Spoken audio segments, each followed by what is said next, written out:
tenzi andinangise fumate pasipo ndinochema kupinda mudanga kumsoro mutsambare umambo wenyuwe kudenga mundiudze mponesi kuti ndakanyorwa ndinoda kuziva kuti ndakanyorwa mutsambare upenyu ere ndakanyorwa tenzi zvitadzo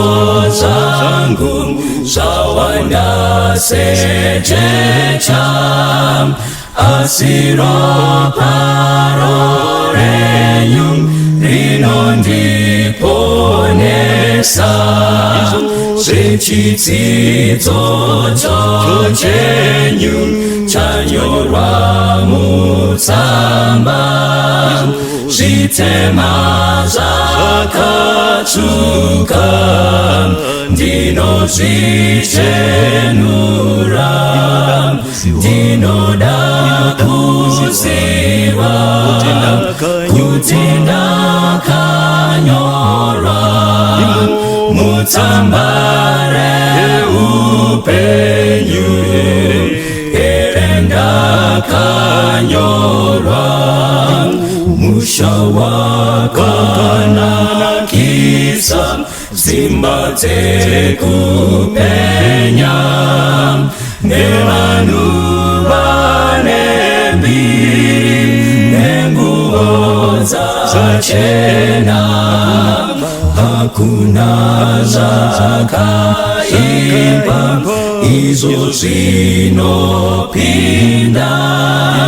ngirozi dzinoringa ere ndakanyorwa ndinoda kuziva kuti ndakanyorwa mutsambare upenyu ere ndakanyorwa ndinoda kuziva kuti ndakanyorwa mutsambare upenyu ere ndakanyorwa ndinoda kuziva kuti ndakanyorwa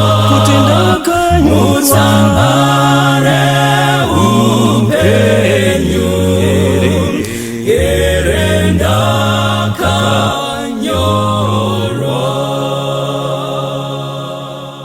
kurene pedyo yominda yazara nemisumbu yaiva yese mubanise nepachipukutu tenziwe kupupura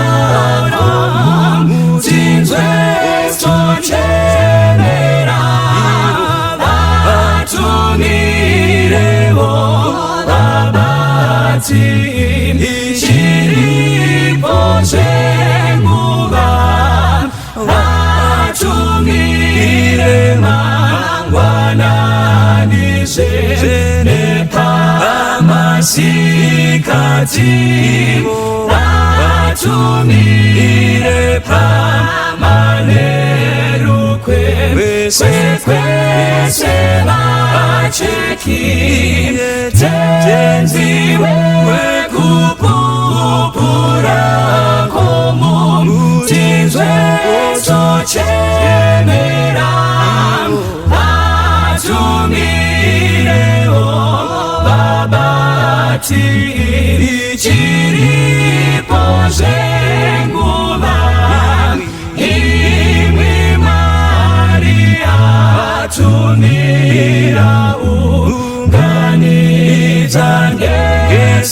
Simba ndizo masaro yaperamu chafara kumusha tenziwe kupupura komumutinzwe stochenera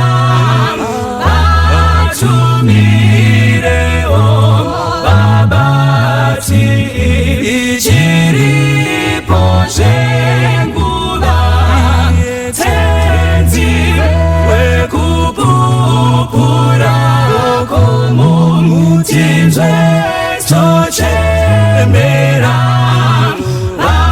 atumireo babati chiripo zhenguva.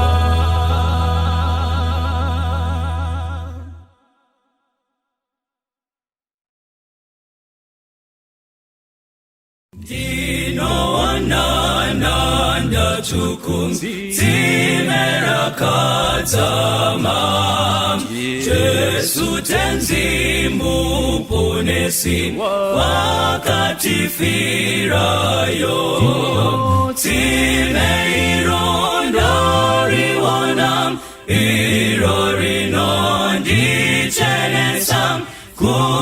kutatenziro chenesam kutatenziro chenesam dawana upenyuta nyanzara parake shitemanjese zaperam apopatimeyo timeiro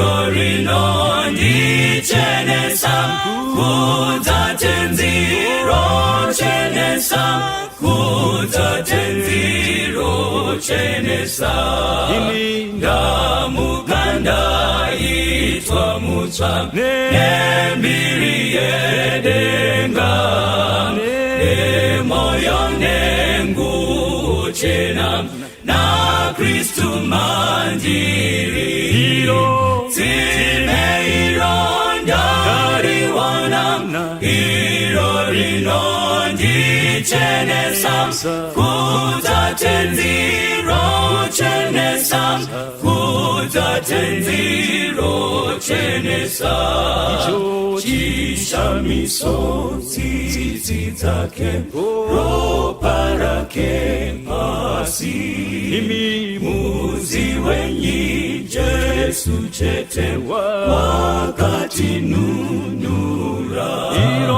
timeironda riwanam irorinondi chenesam kutatenziro chenesam kutatenziro chenesam timeironda riwanam irorinondi chenesam kutatenziro chenesam kutatenziro chenesam timeironda riwanam irorinondi chenesam kutatenziro chenesam kutatenziro chenesam.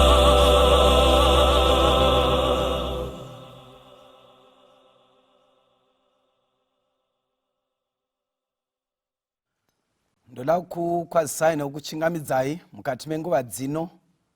Zita rangu ndinoitwa Pastor Simon Mavundutse. Ndinofara kuva nemwe zvakare mukati mechidzidzo chino. Mukati menguva ino toda kuverenga shoko raMwari bhaibheri. Tichatarisa musoro wenyaya unoti kushayiwa zivo. Kushayiwa zivo. Tichaverenga vhesi yakajairika kubhuku yaHosea chapter 4 verse 6. Ndichaverenga mundimi mbiri, ndimi rurimi rwechirungu nerurimi rwechishona. Muchirungu inoti, my people are destroyed for lack of knowledge. because you have rejected knowledge, I will also reject thee. That thou shalt not be no priest to me, seeing thou hast forgotten the law of thy God, I will also reject thy children. Muchishona inoti, vanhu vangu vaparadzwa nokushayiwa zivo. Zvawakaramba zivo, neni ndichakurambavo, kuti urege kuva muprista wangu. Zvawakaramba murayiro waMwari wako, neniwo ndichakanganwa vana vako. Mwari vaise chikomborero pakurenga kweshoko rawo nekusingaperi. Amen. Baba vari kudenga, tokutendai nokurapwa kweshoko pakati pedu rakafemerwa naMweya Mutsvene. Munamato wangu kuti Mweya Mutsvene muridudzire sokurifemera kwamakaita, rivigire nyasha vacharinzwa, rigadzirire vanhu ushe hwokudenga watosvika. Ndo munamato wedu muna Jesu nokusingaperi. Amen. Taverenga mubhuku yaHosea. Bhuku yaHosea inonyorwa naye Hosea muprofita. Ndichapa nekukasika kuti Hosea anga ari ani. Hosea mwanakomana waBheri akanga achibva mune inganzi prophetic class. Hosea ndiye anonyora bhuku rine zita rake. Akanga ari muprofita mumazuva aUzia, mumazuva aJotamu, mumazuva aAhazi, mumazuva aHezekia. Mumazuva aHezekia, Ahazi, Jotamu naUzia, madzimambo ekwaJudha. Aivawo muprofita pamazuva aJerobhoamu mwanakomana waJoashi, mambo wekwaIsraeri. Bhuku iri richinyorwa nekukasika, rega ndiise context. Rakanyorwa zvakamira sei? Chaita kuti Hosea ataure kuti vanhu vangu vaparara nekushayiwa zivo. Chii chakonzeresa? Israeri yakanga yabudirira politically. Israeri yakanga yabudirira mune zveupfumi pamazuva aJerobhoamu 2. Akanga Jerobhoamu 2 akonzeresa neutungamiri hwake kuti Israeri irikave territory yakanga yamborashika pamazuva emadzimambo akamutangira. Territory yakanga iripo pamazuva aDavid. Territory yakanga iripo pamazuva aSolomon. Nzvimbo dzose idzi dzimwe dzacho dzanga dzakapchwa nemamwe marudzi akanga akavatenderedza. Saka Jerobhoamu 2 akanga akonzeresa kuti Israeri irikave territory yayo. Saka pava pane kubudirira politically, paivawo nekubudirira materially. Karava mumwe munyori anoti, during the time of this time yaHosea, Israel was basking in a deceptive political and material prosperity. Vanhu vakanga vabudirira mune zveupfumi, vanhu vakanga vabudirira mune zvematongerwo enyika. Round about Israel kwakune marudzi akanga akatenderedza, akanga achiinfluensa kurarama kweIsraeri. Vanhu ava vaiva nezvinamato zvavo, vaiva nemabeliefs avo, vaiva nemararamiro avo akanga akonzeresa kushanduka kwekanamatiro kekwaIsraeri. Rangarira kuti Israeri yaiva rudzi rwaitungamirirwa naMwari, rwakanga rwamiswa naMwari kubva kuna Jacob, ano ndiye akapuwa zita rekuti Israeri. Israeri yakanga ina identity yakanga iri muna Mwari. Mwari akanga aidana, Mwari akanga ava pazita. Saka Mwari havasi kufara nekararamiro keIsraeri. So Mwari vari kutaura mashoko kuna Israeri, mashoko ari lamentation. Vari kuti, my people, God laments the fate of his people. Mwari vari kuchema nezvowira vanhu vavo vavakatenga nemutengo unodhura. Israeri chaikuvadza chii? Iri kunzi lack of knowledge. Teerera munhu waMwari, chavhiringa Israeri haisi scarcity yekuti hapana knowledge. Chiri kunzi lack of knowledge. Knowledge, ruzivo, chinhu chinozikamwa. It's something which is known.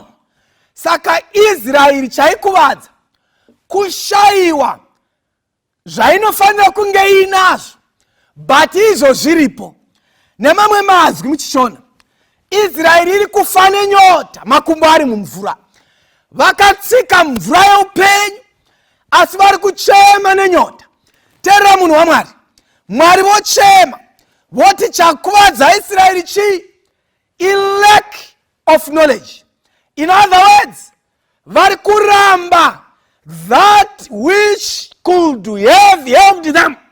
Chinhu chacho chiri pakati pavo.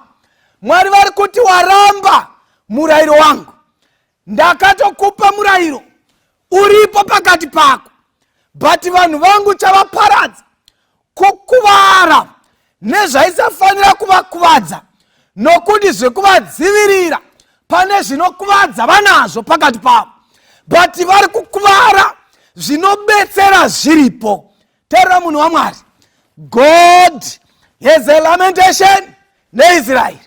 Vane kuchema kwavari kuita neIsraeri.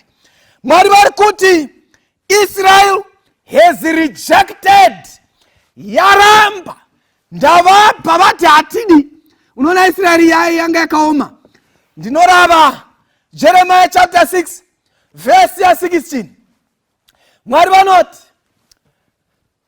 ndakatuma nhariri ndikati mubvunzai nzira dzekare, endai pamharadzano munotarisa kuti nzira yakanaka ndeipi, mufambe mairi, muwanire mweya yenyu zororo.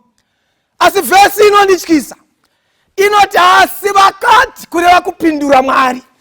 Mwari wati endai apo pamharadzano apo, kana masvika ipapo mutsvake nzira kuti yakanaka ndeipi panzira dzekare idzi, nokuti ndonzira kwadzo. But Mwari voti vadzokera panzira, vanhu vatomboita effort yekudzokera, vasvika meso vanawo, nzira vadziona kuti iyo ndo nzira yacho iyo.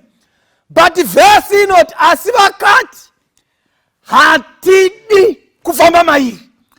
Unoona vanhu vanorambira Mwari, zvinhu zvavanotaura zviri pachena, zvinhu zvavanovaudza zvakanyogwa nezvakatarwa, zvinopa upenyu.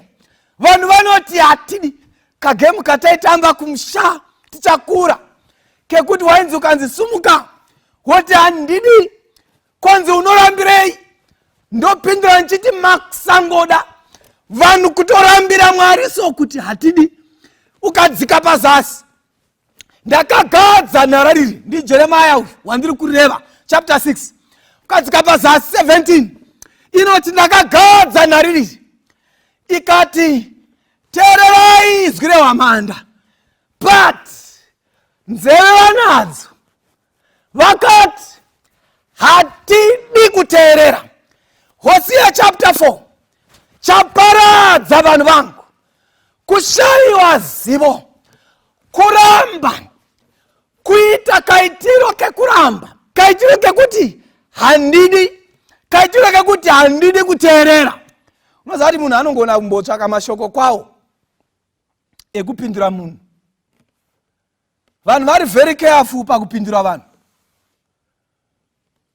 Kanzi wati zvakati, wonzi aiwa, handina kudaro.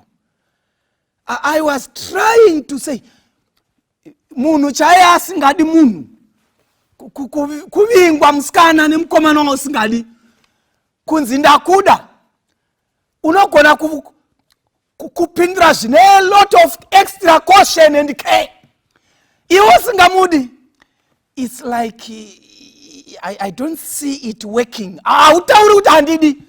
But Mwari anoudzwa kuti I don't want. Munhu akaoma. Mwari anoudza, they reject. Mwari voti come to me and I'll give you rest. People say I don't want. Kaitiro kuramba. vanoramba feya kurambira Mwari. Ndo zvakaitwa kwaIsraeri pamazuva aHosea. Mwari vakachema, vakaraise a lamentation, voti Israel is rejected.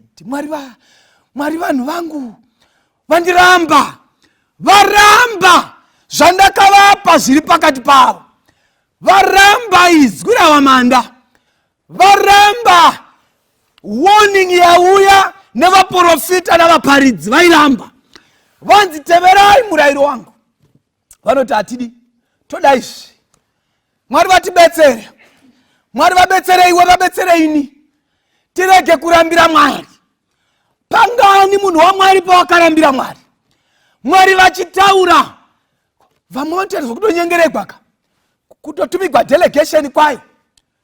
Kuchechi kwedu kwandopinda kunoitwa zvinoitwa nguva ino yegore, zvokunzi vanhu iwe chinda apa utoisa chakati, wopinda apa uzoitawo chakati gore nouya. Tabaika navanhu vanorambira Mwari fair. Pastor, it will not work, I can't, andina time. Vanoudza Mwari fair kuti handidi. Teerera chakakuvadza Israeri chii?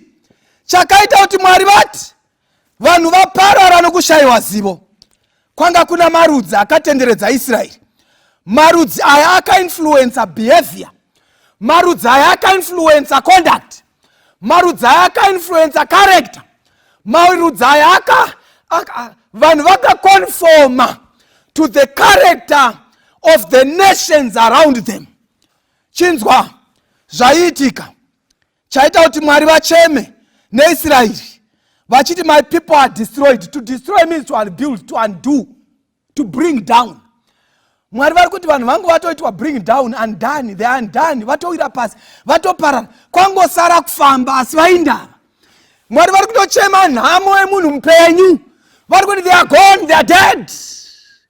Ivo vari funga kuti tiripo, vari kuona a deception, a veneer of a character inenge yekunamata Mwari, yet they are undone, Israelite, vanobvaruka anytime. Teerera munhu waMwari, inzwa zvimwe zvaiitika kwaIsraeri. Chii chaivhiringa Israeri? Ukaverenga chapter 4 verse 17 inoti pana Hosea chapter 4, Ephraim unonamatirana nezvifananidzo, saka muregei.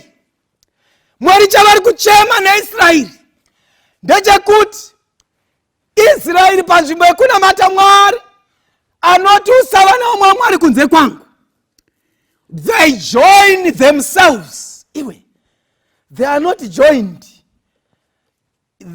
they are not subjects, they are actually active. They join themselves, they choose to join themselves to idols. Saka Mwari vanoti let them alone. Itragedy munhu waMwari kuita chunhu chekuti Mwari vanoti chimusiya yaite. Ndo zvaari kuda. Mwari vachiti namata nenzira iyi, iwoti koiyi yakaipei.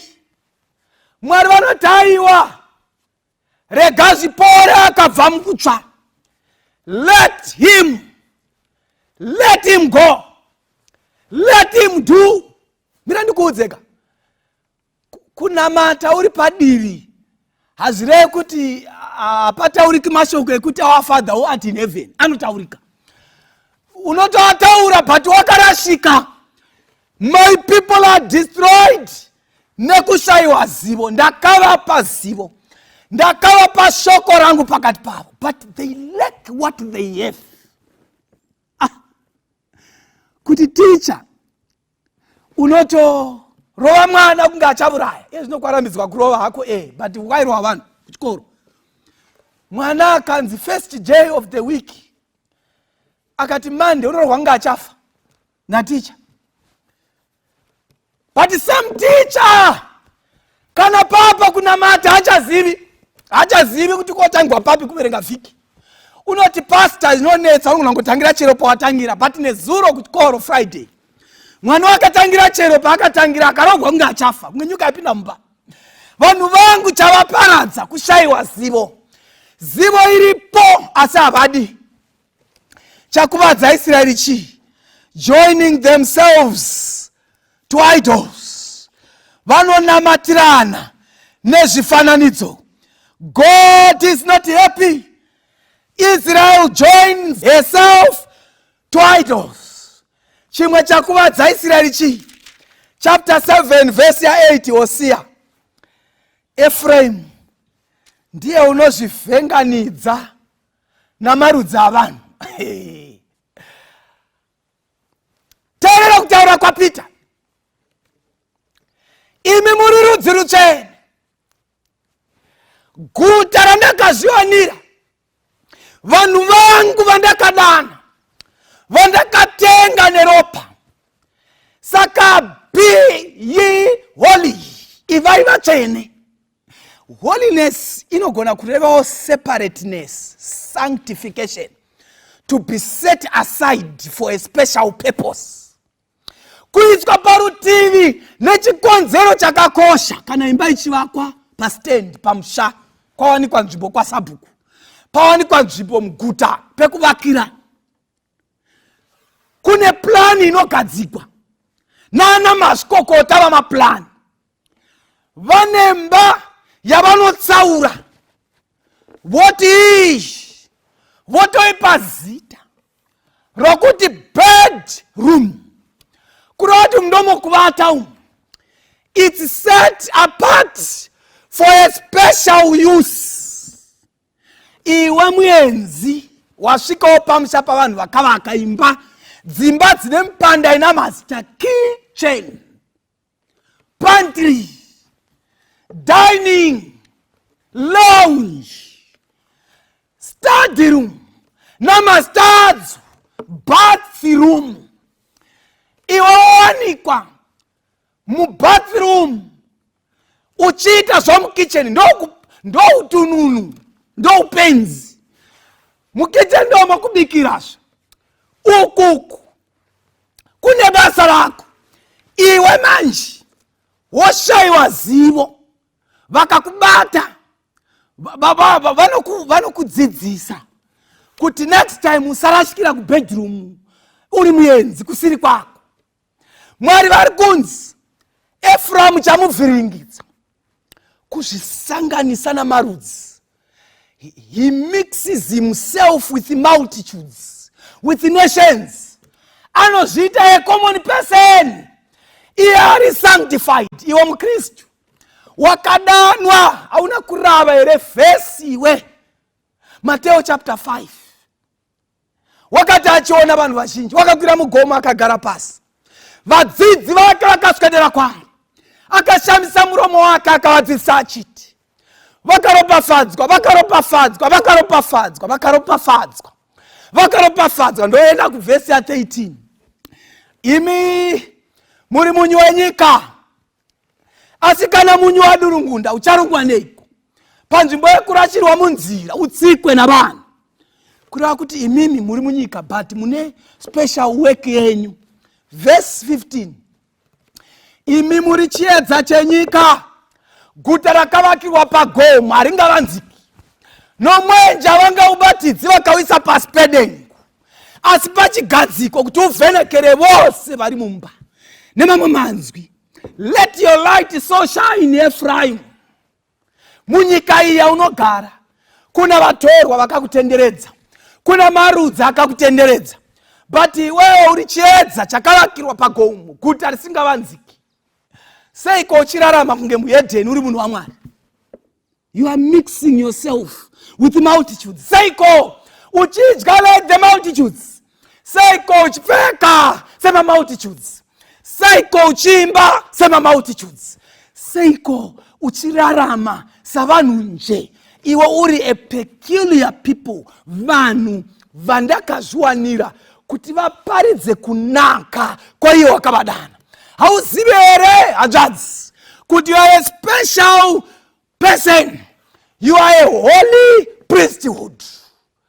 Hauzivi here iwe jaya kuti hausi munhu wenando wakadanwa naJesu for a special purpose.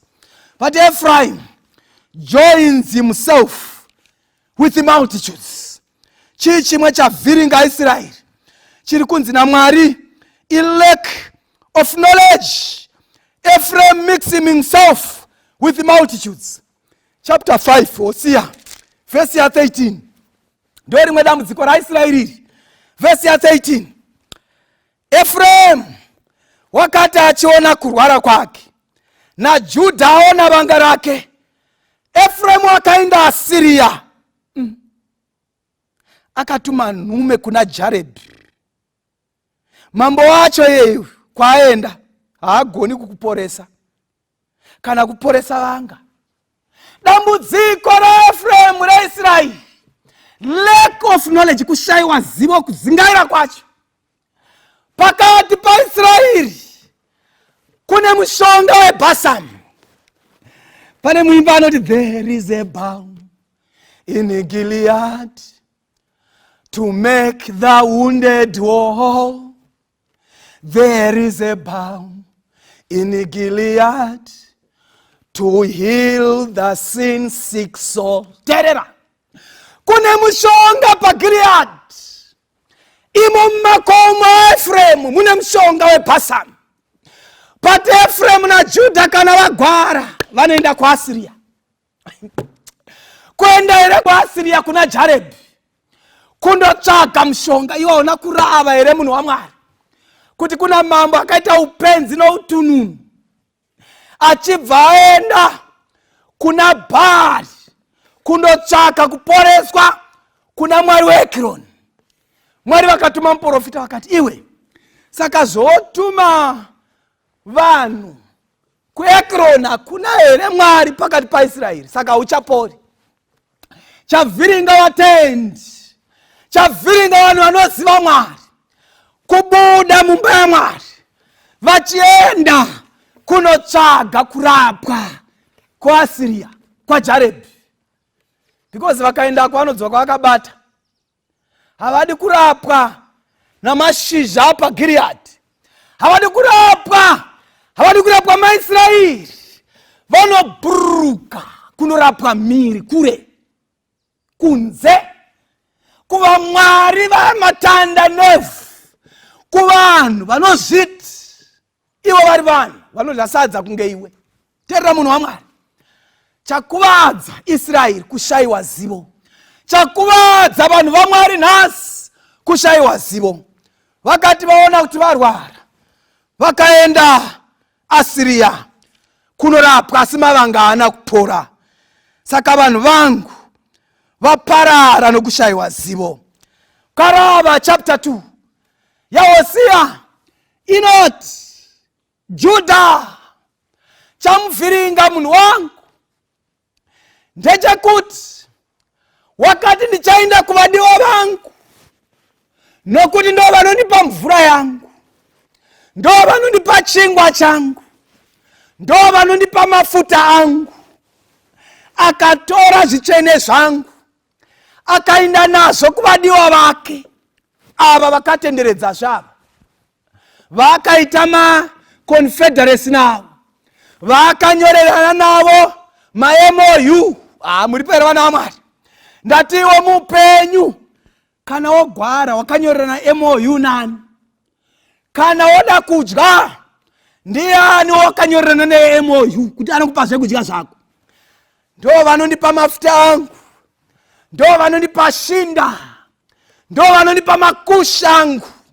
Zvikai vasingazivi kuti ndini ndaivapa sirivheri yavainotenga nayo makusha, yavaitenga nayo shinda, yavaitenga nayo mafuta. Votora sirivheri yangu, Hagai oti sirivheri ndezvangu kane ndarama. Nyika yose nokuzara kwaendea Jehovha navageremo. Ivo vanotora zvaMwari votenga nezvaMwari vondopa Bhaari asingagoni kuvaporesa. Let me come closer home. Revelation chapter 3. Nyora tsamba kumutumwa wekereke ari paLaodicea uti, zvanzi naAmen, chapupu chakatendeka, the true and faithful witness. Haisi witness yekuseri kwemba kai. vanhu vanoti vakawa navamwe. Kuna vanhu kavanomirizika neumboho hasina. Kuna vanomirizika achipupura zvaasina kuona. Kazomubvunza onzi ndakanzwa zvichinzi zvakanzi. Zvino uyu ari kutaura kuti kereke yake is the faithful one and true witness. Anoziva, ane first hand information. Paitorwa zvinhu zvaMwari zvichiendeswa kuAsiria kuna Jared. Iye akanga achirekodha with incredible accuracy and terrible exactness. Airekodha. Saka ari kuti I know. Ndoziva nezvako. Kuti number 1 haupisi. Number 2 hautonhori. Ungori pakati nepakati. Lukewarm. Tii inobhoa yakadziya. Ndaibvunzwa neumwe zvikanzi tii chii, umwe akati tii kupisa. Zvino iyi haisi kamwe zvairi. Kunge yabuda mufiriji. Kunge yabva pasitovu panga haichawisiki. Mwari voti ndabhoikana newe Laodicea. Chakukuvadza chii? Unozviti. Unozviti. Kureva kuti hausi. Uri kuzviti. Hakuna munhu ane dambudziko vanhu vaMwari semunhu anozviti asiri. Rimwe zuva ndaifamba mune rimwe dhorobha muno muZimbabwe. Changopindawo mudhorobha iri, chifambawo mutaundi. Tikaona imwe shasha yatenga dzinotengwa idzi. Mazuva ano kange watenga kambatya idzi mumashopu ari kwaya, unofanira kuzokasika kuenda kwatera kuti andowedzera shinda pakambosoniwa paya ndava unogona kushama mutaundi. Nokuti hadzinonoki chop dzine dzatovhiringika dzabvaruka. So shasha yakangotenga ndokutopfeka. Ndokufamba ichidanukira ichizvida yakaisa maoko muhomwe. Yakarova smart padhorobha maimwana. Ichingoona vanhu vachiitarira shasha. Painopfuura yona vanhu vachicheuka ikati vari kuona mucheno. Haana kuziva kuti bhurukwa rarunuka shinda seri kwose kwashama. Uri kuzviti akapfeka iye asina. Wakamboonere confidence maimwana dzemunhu ari kufunga kuti akapfeka asina. Uya wapinda mumba yekugeza akabuda, akanopinda mune yekupfekera akabuda futi asina kupfeka. Akapinda mutaundi, confidence chirindi. It iye asina. Une nharo, unofunga kuti anoziva iye asingazivi. Idambudziko mani munhu anoti anoziva iye asingazivi. Ndakambondiri kuchikoro. Vatapuwa mubvunzo. Mubvunzo unoti nyora zvokuti nezvokuti nezvokuti. Ini ndobva ndawa mubvunzo mahwiro angu asiri ari pamubvunzo. Kubva ndapindura sezvandawa kwete sezvakanyogwa pamubvunzo. With all confidence. Kwakutoweka maths equation maimwana. Substitution by elimination. Kutoweka quadratic equation wakarova dondo. Kwakutomedzerera mate uchinyora answer yamadodzi matatu iya kuti therefore A is equals to 10 and B is equals to -2. Kwakutounderline mutsetse muviri uchimedzerera mate kuendesa kuna ticha kunomaka. Ticha osvika ungotora bhilo yake tsvuku orova mutsetse unobva kukona uchienda kukona oti wrong see me. Ini ndokuindazve kutonokakavara naticha kuti zvamandimakira izvi ndaweka metsi ndagutsikana undiyo zvikaiverenga mubvunzo mukomana. Pandaverenga mubvunzo ndikati zvikanzi verenga futi mubvunzo. Pandakaverenga gwepiri ndikaverenga gwetatu ndo pandakazowa mubvunzo. Ndo vanangoti I'm sorry say kubva ndabuda. Pandandine confidence, audacity, maguts ekuchallenge a teacher indisina kuwa mubvunzo. Laodicea chakukuvadza chii? Unozviti iwe usiri. Unozviti ndakapfumiswa handishayiwi chinhu. Usingazivi kuti ndiwe murombo nebofu nenhamo. Hauna kupfeka, hauna kusimira. Mwari voti ndinokurayirazve kuti utenge kwandiri ndarama yakaidzwa nechizoro chameso kuti usvinure ugoona nyadzi dzokusapfeka kwako. Nguva ino munhu waMwari, chatiparadza murwendo rwekunamata chavhiringanyika kuti vanhu vanamate. Utonzwa panyika pachinzi percentage yavanhu vasinganamati ndo yakakura, percentage yavanonamata idukuduku. Chavhiringa vanhu chii? Kushayiwa zivo. Munhu kutoramba kunamata Mwari. Ini randorava Bible Road. Ngatite munhu nemufananidzo wedu akafanana nesu tigomupa simba. Chapter 2 verse 7 yagene. Jehovha Mwari vakaumba munhu neguruva refu, vakafemera mweya upenyu mumunhu dzake, munhu akava mweya mupenyu. Mapisaremo yati munhu chii zvamunomurangarira, nomwanakomana wemunhu zvamunomushanyira. Kureva kuti hapana kunzi mukristu chii, pari kunzi munhu chii, kureva munhu wose chii. Mapisaremo yati zvaangori huruva, zvairi ivhu, zvairi mhepo. Vhesi yoti wakatozvagwa nemukadzi, mazuva ake mashoma panyika anopfuura semvura agari, mazuva ake anomanya kunge chirukiso chemuruki. But the same munhu iyeyo ari huruva, akafemegwa mweya mumunhu, akasiwa mhino dzakashama, anofema kunge ane plug yaanovhara, anopota achivhara kana mweya ofarira kubuda kuti usabuda. Oti handinamati Mwari. Munhu waMwari ndo kunonzi kushayiwa zivo. Vhesi inoti shoko guru kutya Mwari, tsvakai Mwari, ityai Mwari mumunamati, nokuti ndo the whole duty of man, not of a Christian. The whole duty of man rava zveiwe nda mubhaibheri harirambidzwi mani, robvumidzwa munhu wose. Nda rakavhugwa, mudhuri wakabviswa, ka wall of separation yakawira pasi. Munhu wese has access to the word of God. Enda unorava. Mabasa 17 paAthens, handi ukasvika unowana vakaisa maaritari mazhinji. Imwe yakati kuna Mwari asingazivikanwa. Hauna kurava here iwe ipapo kuti Pauro akati ndichakuparidzirai Mwari wamuri kunamata musingazivi? Hauna kurava here iwe kuti Pauro anoti vamwe vaimbi vekwenyu, vasiri vechechi, vati vekwenyu imi, vanotoimba vachiti maari, we are, we have our being. Maari, we walk. Maari, we breathe. Maari, we can eat. Maari, we can live. Hauna kurava here ipapo kuti takaitwa kubva kumunhu umwe chete, akatitarira migano yekugara kwedu, chikonzero kutsvaka Mwari. Tionoraramira panyika, uri kutsvakei?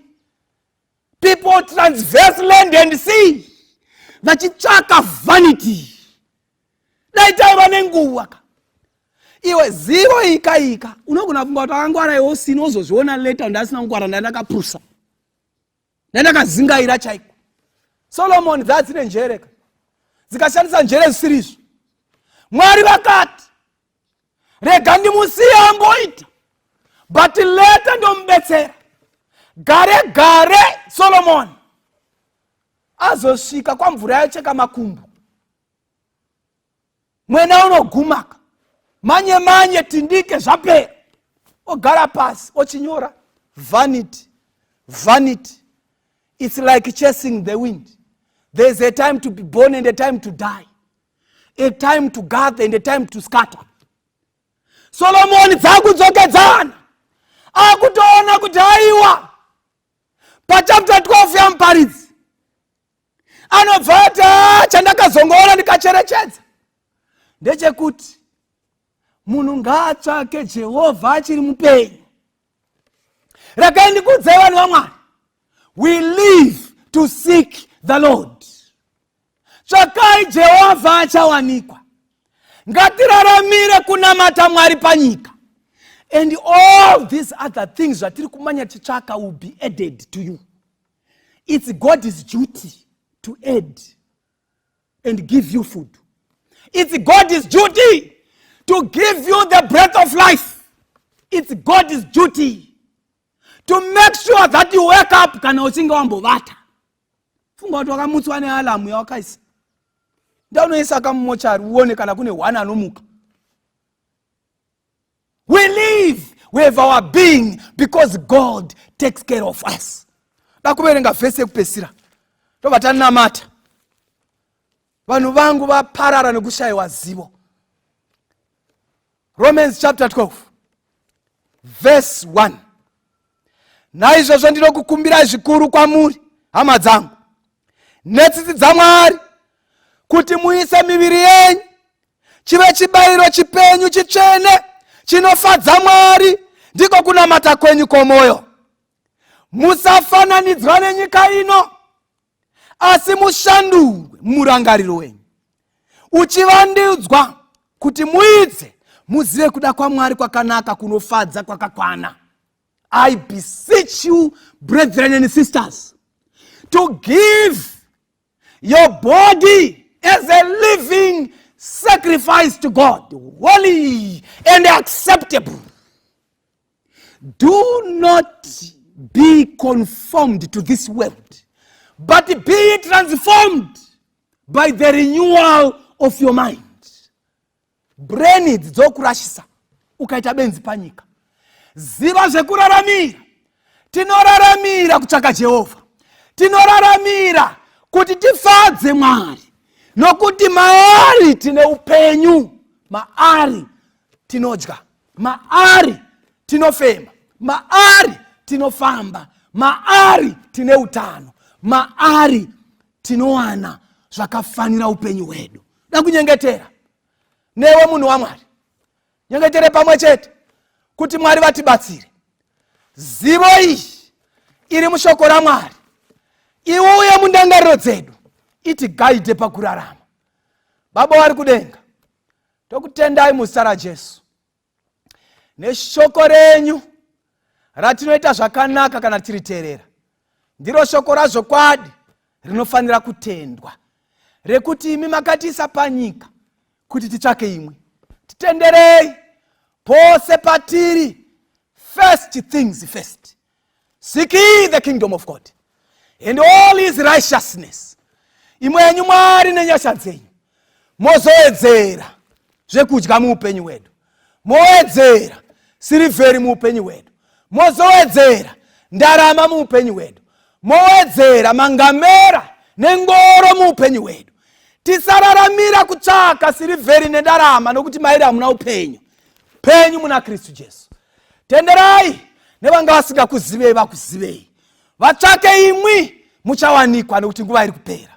Ndo munamato wedu muzita rake Jesu nekusingaperi. Amen. Munyika isingaperi, mune guta jene, auzo bofuri, hakuna usiku, Mwari achapukuta masoti abonese, hakuna kuchane rufu, hakuna usiku, mazamba yanokosha, mune guta jene, ziyange zendarama, hakuna usiku, Mwari achapukuta masoti abobese, hakuna kuchane rufu, hakuna usiku, mazamba yapigwi, mune guta jene, nerwizi runopenya, hakuna usiku, Mwari achapukuta masoti abobese, hakuna kuchane rufu, hakuna usiku. usiku zuharizo penyi mumusha muchene yeye ndiyo kupenya hakuna usiku mwari achapukuta masoti awawese hakuna kuchane rufu hakuna usiku mwari achapukuta masoti awawese hakuna kuchane rufu hakuna usiku mwari achapukuta masoti awawese hakuna kuchane rufu hakuna usiku hakuna kuchane rufu hakuna usiku hakuna kuchane rufu hakuna usiku hakuna kuchane rufu hakuna usiku. Yesu wangu mudiwa dino uya kunemwi mananda andibata chiripo champupuri diwige muponesi kakara kwa nyarara munanditungamira kumushawe kurenga ndimwi chidziwiriro akuchina chechimwe musandisiyendega tenzi mundibatsire ndosimbira kunemwi rubatsiro zverangu mundifukidze ini ngemapapiro enyu ndimwi Kristu ndinoda zvese zvamunondipa simudza waputika rapanyi vanorara zita renyu royera ini ndega ndashata ndazara ngezvitema mwazara ndinemutsa kunemutsa kunemwi wekuchenesa ini rega uzondirapa moyo wangu mukati zvetsimere upenyu pinda mumoyo wangu rirambe chiwerera kuzondipa upenyu zvetsimere upenyu pinda mumoyo wangu rirambe chiwerera kuzondipa upenyu zvetsimere upenyu pinda mumoyo wangu rirambe chiwerera kuzondipa upenyu zvetsimere upenyu pinda mumoyo wangu rirambe chiwerera kuzondipa upenyu.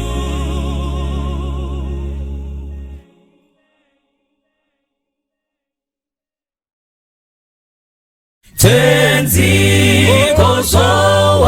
kozowarini musati masvika moyo yedu yaneta nekungumirira yowarini yonguwa inopenya kwazvo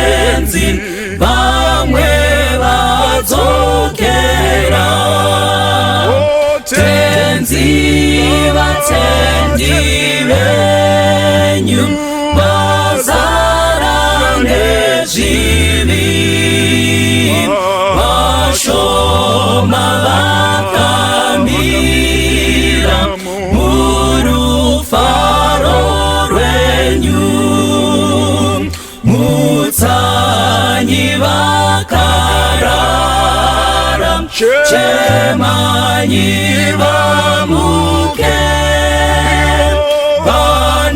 vanoyeranga vati tenzi aswedera mwenje yenu ifute zviuno zvisungwe vese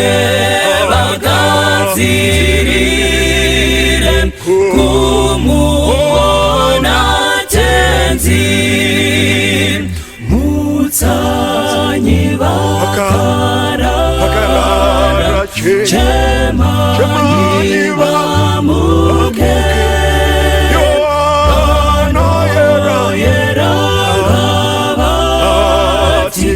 tenzi aswedera mwenje yenu ifute zviuno zvisungwe vese vagadzirire kumuona tenzi vese vagadzirire